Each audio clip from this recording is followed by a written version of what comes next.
The world outside the Pavlov family's home is a silent, frozen kingdom. It's 5 in the morning in Yakutsk, the coldest city on earth, and honestly, the air is so cold it feels sharp, almost solid. A thick, icy fog, known locally as tuman, hangs over everything, blurring the edges of the snow-covered buildings and trees. The temperature display on a nearby pharmacy glows with a stark, unforgiving number, -50 degrees Celsius. In this profound cold, metal becomes brittle, breath turns instantly into ice crystals, and, well, even the simple act of stepping outside requires a deliberate, conscious effort. Here, nature isn't just a backdrop, it's a powerful, ever-present force that really dictates the rhythm of daily life. For me, Alexander Pavlov, the day begins long before the sun even thinks about rising. I pull on layers of thermal clothing, my movements practiced and efficient. A thick fur-lined coat, heavy boots, and a traditional Ushanka hat are my armor against the biting frost. My first task is one that connects me directly to the ancient land my home is built upon. With a large axe and several enormous plastic containers loaded onto a sledge, I head out towards the nearby Lena River. The river is a solid block of ice, a vast frozen highway stretching for miles. Here, in the ethereal quiet of the Siberian dawn, I have to harvest the family's water supply. The process is laborious and physically demanding. I swing my axe with a steady, powerful rhythm, the sharp crack echoing in the still air. I carve out great clear blocks of ice, each one weighing a considerable amount. These are not just frozen water, they're the purest source of drinking water available, cleaner than the tap water that can be unreliable in such extreme conditions. I lift the heavy blocks onto my sledge, my breath pluming in white clouds with each exertion. It's a ritual as old as the city itself, a fundamental chore that ensures my family of 24 has the water we need for drinking, cooking, and washing throughout the day. Back at the house, the ice blocks are brought inside to melt slowly in large barrels placed near the heaters. It's a slow, patient process, a constant reminder of how every resource is hard-won in this environment. As the first light of day begins to filter through the frost-patterned windows, the house slowly starts to stir. The sound of me returning with the sledge is a familiar signal that the day has truly begun. Inside, the warmth is a welcome embrace, a stark contrast to the brutal cold I've just left behind. My morning's work is done, but for the rest of the Pavlov family, the daily routine is only just beginning. Keeping a large house warm in Yakutsk is a constant battle against the elements. Our home, a sturdy but modest wooden structure, relies on a complex system of heating pipes running throughout the building. These pipes are the lifeblood of the house, circulating hot water to radiators in every room. But the system requires constant attention. I have to regularly check the pressure and make sure the boiler is functioning perfectly. A single failure could be catastrophic, causing pipes to freeze and burst within just a few hours, leaving us exposed to the deadly cold. The hum of the boiler is a reassuring sound, a constant heartbeat in the center of our home. Inside, Elena, my wife, is already orchestrating the morning's next great challenge. Breakfast. Feeding 22 children is a logistical feat she's perfected over many years. The kitchen is a hive of activity, though it's a remarkably organized one. Elena moves with a calm authority, directing the older children who have been assigned their morning chores. Large pots of kasha, a traditional Russian porridge, bubble away on the stove, filling the air with a warm, comforting aroma.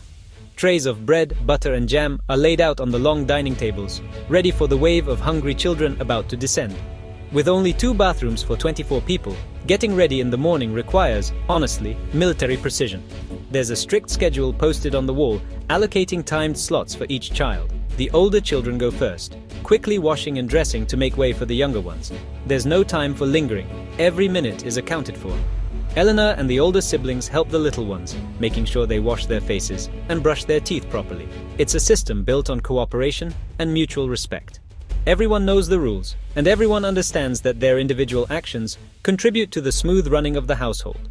Our family is a vibrant mix of ages and personalities. We have 4 biological children: Artyom, who's 24, Anya, 22, Kirill, 20, and Sofia, 18. We've also opened our hearts and home to 18 adopted children, ranging from lively 5-year-old twins, Misha and Masha, to teenagers like 16-year-old Dmitry and 15-year-old Olga. Each child has their own story, but here they're all part of one sprawling, loving unit. This morning routine, with its cues and schedules, isn't a source of stress, but a demonstration of our incredible teamwork. It's the first of many moments in the day where we function as a single, cohesive team.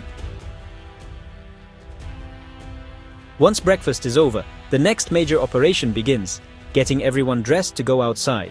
In Yakutsk, this isn't just about grabbing a coat. It's a meticulous, multi-layered process designed to protect against severe frostbite. For the younger children, it can take up to 20 minutes. The first layer is thermal underwear, followed by a fleece or wool mid-layer.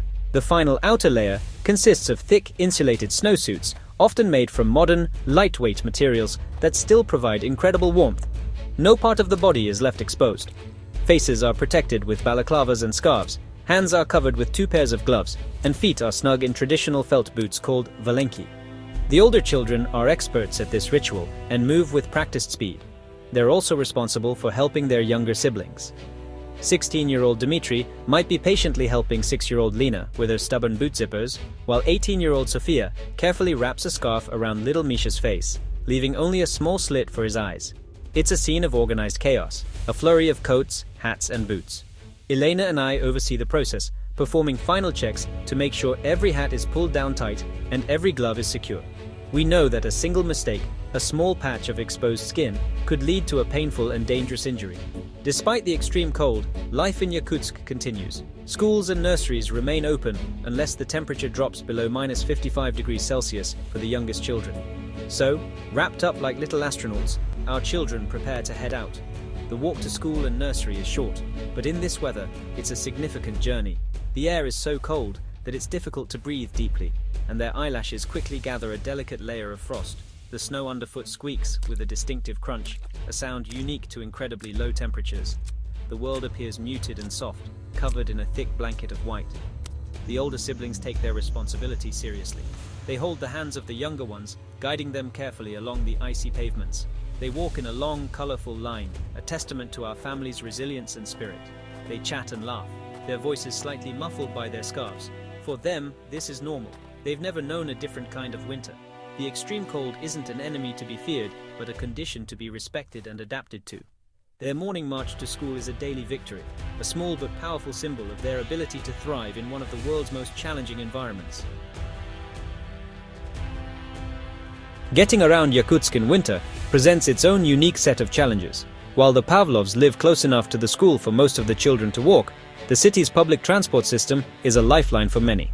The iconic red buses of Yakutsk are specially adapted to handle the extreme temperatures. They are fitted with double-glazed windows to prevent them from icing over completely, and their engines are often left running all day to stop them from freezing solid. For commuters, waiting at a bus stop requires patience and fortitude, as even a 10-minute wait can feel like an eternity when the cold seeps through your clothing. The city itself seems to transform in the winter. The Lena River becomes a major seasonal road, known as a zimnik, or winter road. Trucks and cars can drive directly on the thick ice, creating a shortcut that is impassable for most of the year. This ice road is crucial for transporting goods and supplies to remote communities. Buildings in Yakutsk are constructed on deep concrete piles driven into the permafrost, the layer of permanently frozen ground that lies just beneath the surface. This prevents the heat from the buildings from melting the ground and causing them to sink, which is a constant engineering challenge in the region. For the Pavlov children, their journey to school is a brief but vivid immersion in this frozen world. They pass by statues adorned with hats of snow and see cars parked with their engines running, a common practice to prevent them from freezing. The market stalls are a particularly curious sight. Here, fish are frozen so solid that they are stood on their tails in boxes, displayed like silver statues. Sellers are bundled in so many layers that only their eyes are visible, and they stand for hours in the open air, a testament to human endurance. These everyday scenes are part of the fabric of life in Yakutsk. Once at school, the children peel off their many layers, stowing them in cloakrooms before heading to their classes. The school is a warm and lively sanctuary from the cold outside. Here, the curriculum is the same as anywhere else in Russia, but the context is entirely different.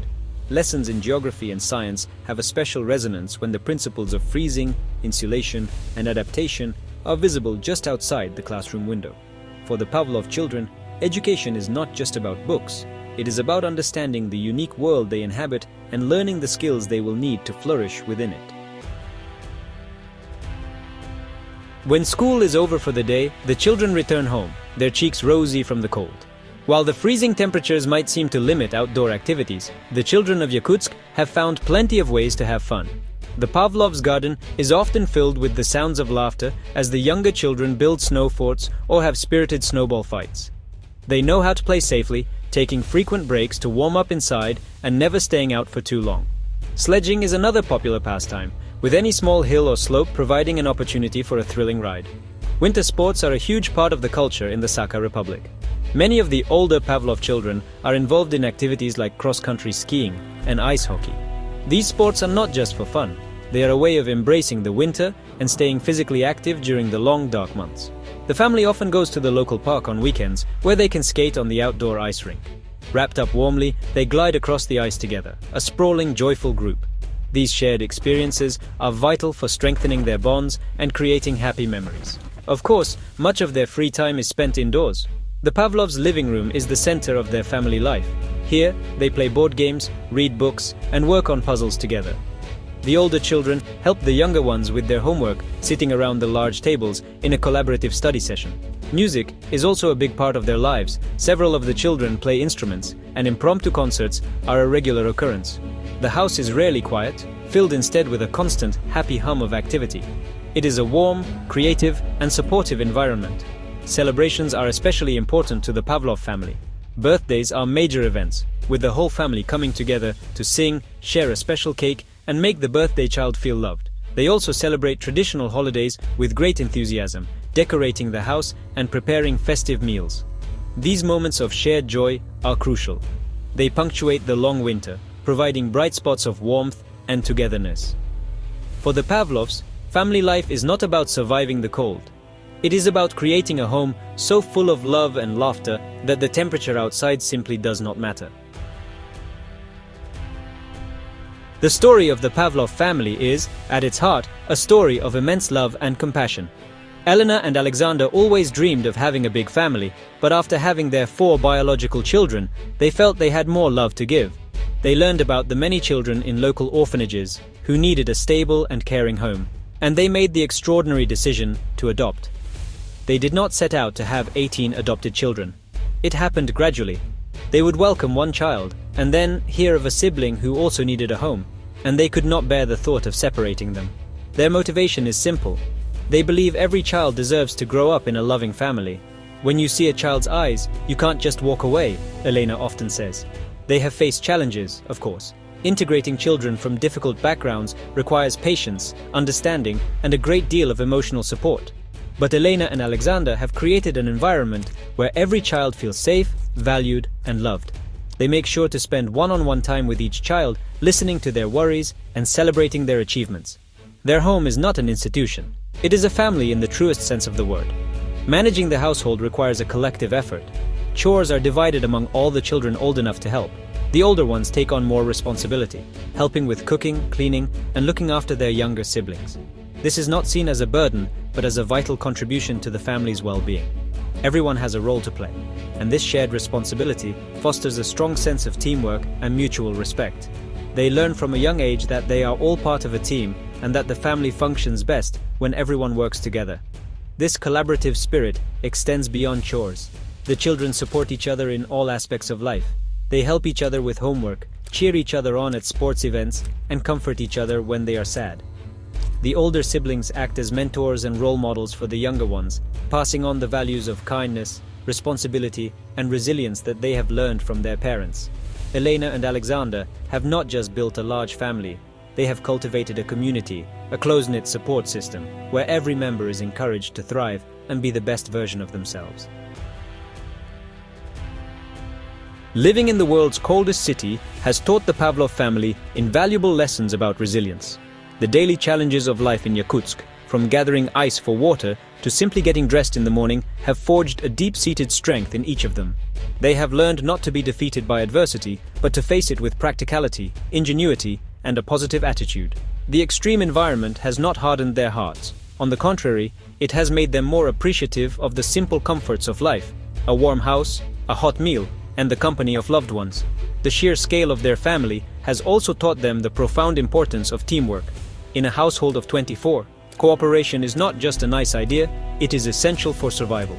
The children have learned to share, to compromise, and to support one another. They understand that their individual actions have a direct impact on the well-being of the group. This sense of collective responsibility has created an incredibly strong family bond, a bond that is perhaps even more powerful than in a smaller family. They are not just siblings, they are a team, united against the challenges of their environment.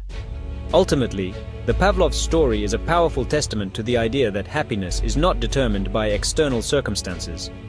Despite living in one of the most inhospitable climates on Earth, their home is filled with an abundance of warmth, laughter, and love. They have found joy not in material possessions, but in their relationships with one another. Their lives are a vivid illustration that a family is built not on convenience or comfort, but on a foundation of love, commitment, and mutual support. Their wealth is measured in the smiles of their 22 children. The Pavlov family offers a profound and inspiring message.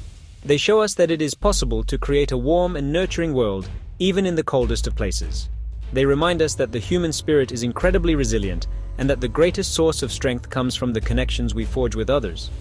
Life on the permafrost, with all its hardships, has taught them the most important lesson of all, that with love and teamwork, any challenge can be overcome, and a happy, fulfilling life can be built anywhere.